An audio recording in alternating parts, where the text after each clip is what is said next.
Au nom du Père, du Fils Jésus, du Saint-Esprit d'amour, un seul Dieu de bonté, de tendresse, d'amour, une seule Trinité, en moi, en toi. Je suis content que tu sois là pour carême numéro 4. J'avoue que j'ai passé depuis quelques jours des temps très difficiles. Tout cela a commencé par un reportage à la télévision sur les derniers événements en Israël, dans la bande de Gaza. Quelle guerre effroyable. C'est truffé de problèmes. Le Hamas a préparé une guerre, une offensive pour retrouver un pays. Il y a un but qui est bon, sauf qu'ils ont fait des tunnels en dessous des hôpitaux. Puis ils ont utilisé des maisons d'habitation pour mettre des rampements de lancement de roquettes. Ils ont attaqué, Israël contre-attaque, se protège, mais pour atteindre le Hamas, il faut passer par l'hôpital, puis tout ça. Alors les Juifs, les Israéliens passent pour des monstres. Et puis, le Hamas qui se cache en dessous des bâtiments, ils prennent leur propre peuple comme otage, comme bouclier humain. Ça m'a mis dans un état d'une grande tristesse. Et puis le 22, cette semaine, c'était le 2e anniversaire de la guerre en Ukraine. Et puis à la télévision, j'ai écouté les nouvelles. Un spécial 22 février. Et là, ils ont fait toute l'historique.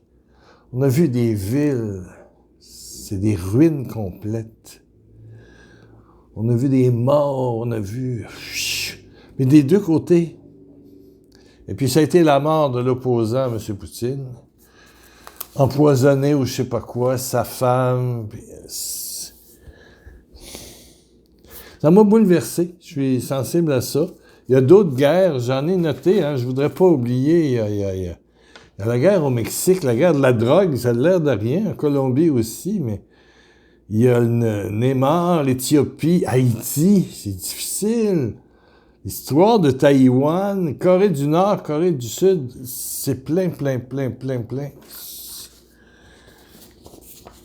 Je reçois dans mon courriel, je suis membre de... C'est un site gratuit, ils vivent dedans comme nous autres. Aletheia, A-L-E-T-E-I-A. Et chaque jour, ils nous donnent des nouvelles du Vatican. On suit vraiment le pape François. Et il dit ceci. C'est le 24, là.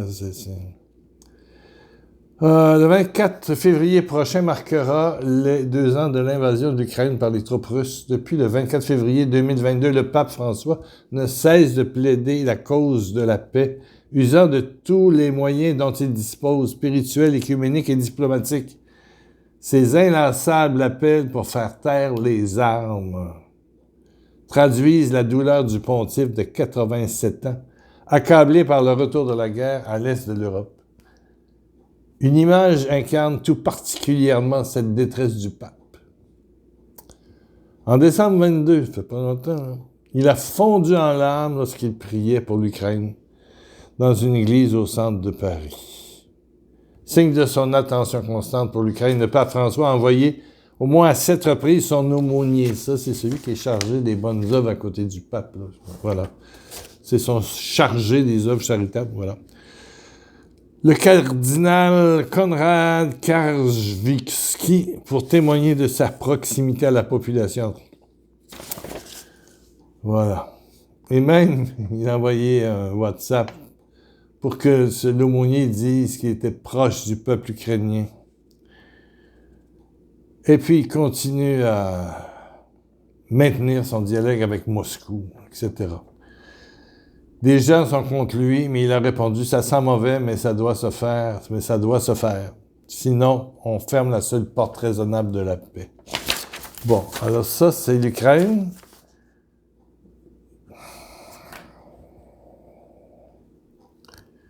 millions de déplacés. Il y en a ici au Canada beaucoup. Il y a Israël, des millions de déplacés. Il y a l'Éthiopie. Il y a le Congo-Kinshasa. Il y en a partout, là. Le Mexique, c'est pas drôle non plus, la guerre de la drogue, là. C'est pas drôle, les gens. J'ai été au Mexique, on a eu des œuvres pendant des années au Mexique. Je rêve de retourner au Mexique, mais c'est extrêmement dangereux pour les Blancs, pour nous, là, les Canadiens. Bon, à moins d'aller dans des places bien fermées. Ouais, il m'est passé par la tête d'appeler mon confesseur. J'ai un ami prêtre qui passe à la maison, qui reçoit mes pauvretés. Et là, ma pauvreté, j'avoue, là, écoutez-moi, on va mettre de la musique, hein. Voilà. C'est pas fort. Ce que j'avais envie de confesser, c'est que c'est Poutine, Monsieur Poutine, mon respect, c'est le président de la Russie. Mais il était rappelé auprès du Père comme le bon larron. Et devant un journaliste américain à qui il a donné une entrevue il y a une semaine et demie, 2 semaines, il a dit qu'il était croyant. Bon. En fait, en 2 mots, j'ai souhaité qu'il arrête de respirer. La pensée m'a passé parce que tout ce qu'on entend et ce qu'on lit, c'est qu'il y a beaucoup de gens qui meurent autour de M. Poutine. Les moindres opposants à l'intérieur tombent d'une fenêtre, ils ont des maladies subites, et puis, etc. Bon. Ce ne sera pas la première fois qu'un grand chef se débarrasse de l'opposition proche de lui. Oui. Mais je dis qu'il a mon respect, bien sûr. Ouais. Et la Bible nous dit de respecter l'autorité. Oui, oui. Et puis, le premier ministre israélien, Netanyahou, il peut comme pas arrêter, puis les Nations Unies, puis les Américains qui mettent leur veto, puis...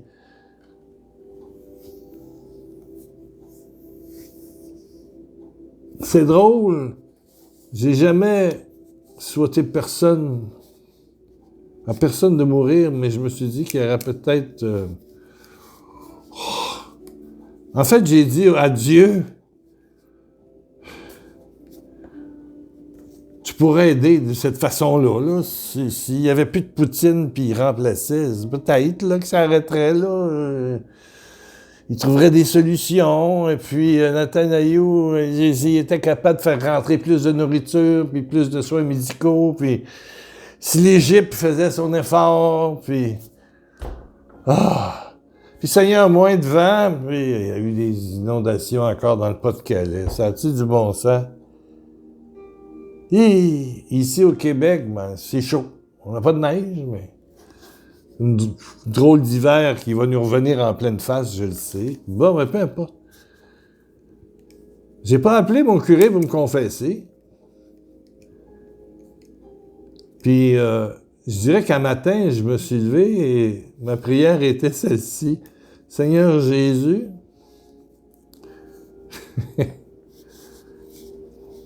comment j'ai dit ça? J'ai dit...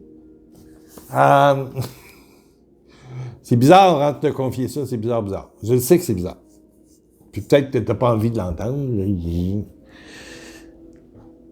J'ai dit, Seigneur, puis-je te suggérer de ramener vers toi ton enfant que tu as désiré, tes 2 enfants, 2 guerres, là, où on inclut aussi les dirigeants du Hamas, là. 3 de tes enfants là, qui... Hein? Que dirais-tu de ramener tes enfants que tu aimes tant? Puis là, je n'étais plus capable de le dire. Ouais, c'est les enfants de Dieu. Et là, c'est comme si à l'intérieur de moi, l'Esprit Saint redonnait toute la dignité à nos ennemis. Hein? Priez pour vos ennemis. Oh mon Dieu, j'ai trouvé le verset dans un peu ici. Des versets de paix. Ouais. Luc 6, 27, 28. Mais je vous dis à vous qui m'écoutez, aimez vos ennemis. Faites du bien à ceux qui vous haïssent, qui font du mal. Bénissez ceux qui vous maudissent, qui vous tuent, qui tuent. Priez pour ceux qui vous maltraitent. C'est à cela qu'on reconnaîtra les vrais chrétiens. Luc 6, Jean 14, je vous laisse la paix, je vous donne ma paix. Je ne vous la donne pas comme le monde la donne. Que votre cœur ne se trouble point, ne s'alarme point. Là, moi, je suis dans l'alarme. Je suis loin de Jean 14, 27. Romains 12, 18. S'il est possible, autant que cela dépende de vous, soyez en paix avec tous les hommes. Heureux les artisans de paix, car ils seront appelés fils de Dieu. Matthieu 5, verset 9. Ah! Pas facile, hein? Et j'ai basé mon carême sur Dimas, mais il y a d'autres Dimas ici maintenant. Dimas, un grand brigand, oui, il a tué. Et puis si on croit, c'est sûr que c'est pas marqué dans la Bible, mais il y a des écrits, des révélations qui nous disent que, en plus, il a assassiné une femme et une mère et sa fille, puis il les a violés avant. C'est lui qui est le premier saint. Saint Dimas, Saint Bon-Larron. Oh. Tout ça, ça fait drôle des fois. Hein? C'est pas pour lâcher la foi, mais des fois, c'est certain que tous ces grands chefs d'État qui sont très, très riches ont des protections énormes. Et des doubles et tout ce que vous voulez dans le système, c'est ça. Ouais. M'est revenu un souvenir, mon Dieu, j'avais 17-18 ans. J'étudiais en catéchèse, enseignement religieux, théologie, pour enseigner dans les lycées. Et puis, il y avait un grand procès à Québec. C'était un groupe de criminels organisés qui s'étaient trouvés en même temps avec plusieurs policiers, puis il y avait eu des coups de feu des deux bords, donc il y avait eu un échange de coups de feu et 2 policiers étaient morts. Et puis le procès s'est terminé, évidemment, ils ont été reconnus coupables. Et c'était dans les années...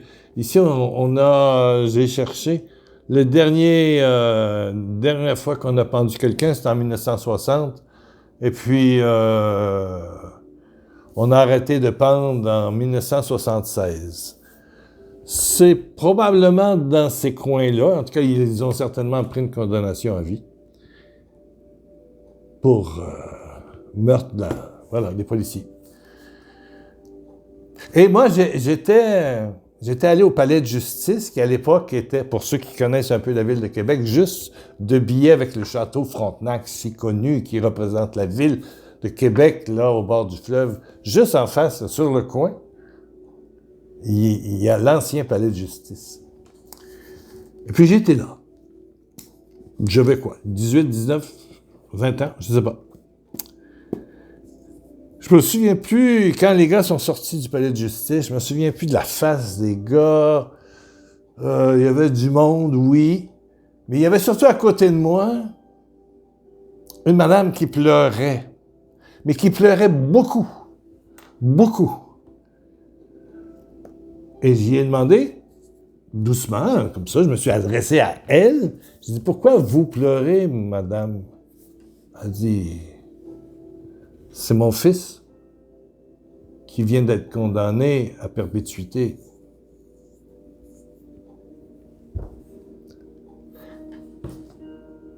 Elle baisse la tête, elle pleure, elle me regarde avec des beaux yeux bleus, une belle madame assez âgée. Moi, j'étais jeune, une dame qui était de mon âge, je sais pas. Elle dit, si vous l'aviez vu le jour de sa première communion. J'ai eu 6 enfants, ou je sais pas combien, et puis c'était mon meilleur. Il aimait donc prier. Je vais aller le voir tous les jours. le plus possible, parce que c'est mon enfant. C'est mon enfant. Pour moi, c'est pas un meurtrier, c'est mon enfant. Et je sais que son cœur est bon. J'avais pris là toute une leçon. Puis elle essayait de lui envoyer la main, mais lui, il rentrait dans le fourgon puis il retournait à la prison de Québec. Mais elle pleurait. Alors je l'ai pris dans mes bras, puis elle dit « Merci, monsieur, vous me faites du bien. » J'ai jamais oublié ça. C'est mon fils. Elle revoyait sa première communion, tout petit, 7-8 ans. Son meilleur. Qui, à cause des influences à gauche, à droite, peut-être ça deviendra ton ami ou le mien. Quand tu iras au paradis, quand tu diras oui pour l'éternité à Jésus. Ouais. Alors tout ça me fait réfléchir. Et j'ai des mères qui m'ont écrit, mon Dieu, vite, des courriels ici. Thérèse, priez pour mon fils, il est en train de se perdre, de nous faire perdre notre compagnie. Il a toujours travaillé avec nous, il est alcoolique. Il ne se présente plus au travail. Au secours, au secours, au secours. Merci, Thérèse. Amédée. Merci, mon père. Je ne suis pas prêtre, hein? Je suis laïque, père et grand-père. Merci pour ce temps de carême qui nous apporte l'amour, le partage, la bénédiction, la purification, la sagesse, l'autorité de la méditation, afin que le Seigneur nous comble de grâce. Reçois la grâce de Dieu, Amédée. On va prier pour toi. Alléluia. Il y en a ici, c'est Anicette. C'est son garçon qui aura 28 ans. Un brillant. Des études brillantes. Des sacrifices. Il a obtenu son diplôme. Et puis tout est bloqué. Il y a eu un décès. C'est un long mail, je résume. Excuse-moi, Anicette, là. Il est adulte, mais en tant que moment, ça dure. Il y a blocage sur sa vie. Il procrastine. C'est-à-dire qu'il remet tout à demain. Difficile de prier avec lui et les autres enfants. Je sais que tout est possible à Dieu. J'ai besoin de votre conseil et prière. J'ai 3 enfants, elle donne les noms. Merci, Pierre. Annie. Il y a Hervé qui a senti l'étreinte. Et il dit la chair de poule. Je sentais, c'est la Trinité ou Marie, en moi. Ce n'était pas la première fois, mais c'était fort, fort. Ben, merci de ton témoignage, Hervé. Que Dieu te bénisse pour ta santé. Ben, pour tous ces gens et pour toi aussi. Là. Prions, prions, prions pour que la paix, la grâce de Dieu, le miracle de Dieu se produisent. Le miracle. Le miracle. Je me demandais ce que je cherche ma petite croix. Pas loin. Une petite croix qui a tout changé l'univers. Et qui fait que ce soit Annie, que ce soit Hervé, que ce soit... peu importe les noms des gens que j'ai priés, que ce soit pour le président de la Russie ou le premier ministre d'Israël ou le commandant en chef du Hamas, peu importe, les dirigeants des cartels de la drogue au Mexique, que ce soit, peu importe. Je dis Jésus, Jésus, Jésus, Jésus, que ce soit toi, avec les ennuis que tu as dans ta famille, avec tes propres enfants, la maladie, les gens qui t'en veulent, qui te veulent du mal. Ça existe, ça. Je connais ça. Ouais. Tous des enfants de Dieu. Père, ferme tes yeux. Père, Père, bénis tous ceux qui sont malades, qui souffrent. Tous ceux qui sont recommandés par ce ministère. Et je vous invite à mettre des initiales en bas. Juste des initiales, en bas ici du site. Des gens pour qui? Donnez pas les noms complets, juste des initiales. R pour, je sais pas moi, René, Roland, Robert.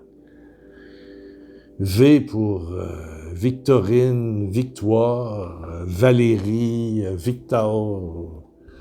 L pour Louise, Lucie, voilà, c'est ça. N pour Normand, Noémie, voilà.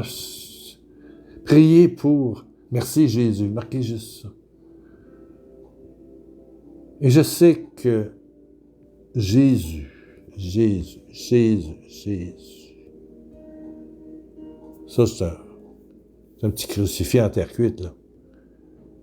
Mais Jésus est vivant. Jésus est mort, Jésus est ressuscité.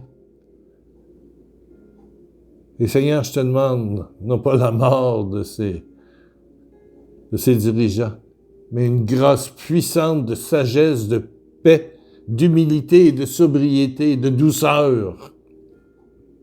Maintenant, et je sais que si on est plusieurs à le demander, il va se passer quelque chose dans la vie de ces personnes. Pour qu'ils te choisissent. C'est ça le problème. Il faut qu'ils ouvrent une porte.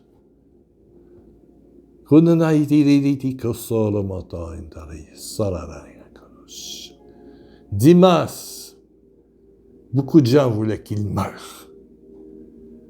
Les gens le haïssaient. Il y a des familles qui ont été brisées, totalement brisées à cause de ses actions. Mais Jésus, tu l'as sauvé. Et tu demandes d'aimer comme tu nous as aimés, d'aimer nos ennemis, de les bénir. Ils ne seront pas amis pour autant. Mais bénis-les, Seigneur. Bénis-les. Viens les sanctifier. Provoque des occasions de réflexion, d'approfondissement. Pour nos enfants, nos amis, nos conjoints, nos conjointes, nos parents, nos petits-enfants, nos cousins, nos cousines. Paix, paix, shalom, shalom, shalom, paix, paix. Et bénis le Saint-Père qui souffre énormément de tout ça. Amen, amen, amen, amen. Alléluia. Ça fait un drôle de vidéo. Comme vous le voyez, je n'ai pas encore reçu la caméra. Je suis encore dans ma cuisine. Ah, ils savent pas. C'est vraiment drôle l'histoire. Bon, il paraît qu'elle n'est pas brisée, puis là, elle ne revient pas. On va finir par revenir. C'est sûr, c'est 4 jeudis. On va se retrouver dans notre studio, dans mon sous-sol. Alléluia! Un petit mot ici en bas. Seigneur, bénis nos ennemis, bénis la France, bénis le Québec. Bénis mes enfants, bénis RVDDDD. Marquez pas enfant. C'est regarder des fois. Hein? Vos enfants, ils peuvent vérifier ce que vous avez regardé. Hein? Mettez ça général. Vous pouvez laisser les commentaires ici, sur YouTube, ou directement sur le blog. Oui. Vous pouvez pierrelacroix.com et trouver des CD gratuits et tout ça. Bon, on se retrouve dans quelques jours. Vous voulez votre 2 millions de bisous? 2 millions de bisous de Jésus. Bon, disons, 1 million sur vous, un demi-million sur votre famille, puis un demi-million de bisous miraculeux et guérissants sur vos ennemis. Amen? Amen, amen, amen. OK, on est d'accord. On se retrouve bientôt. Bon, dans quelques jours.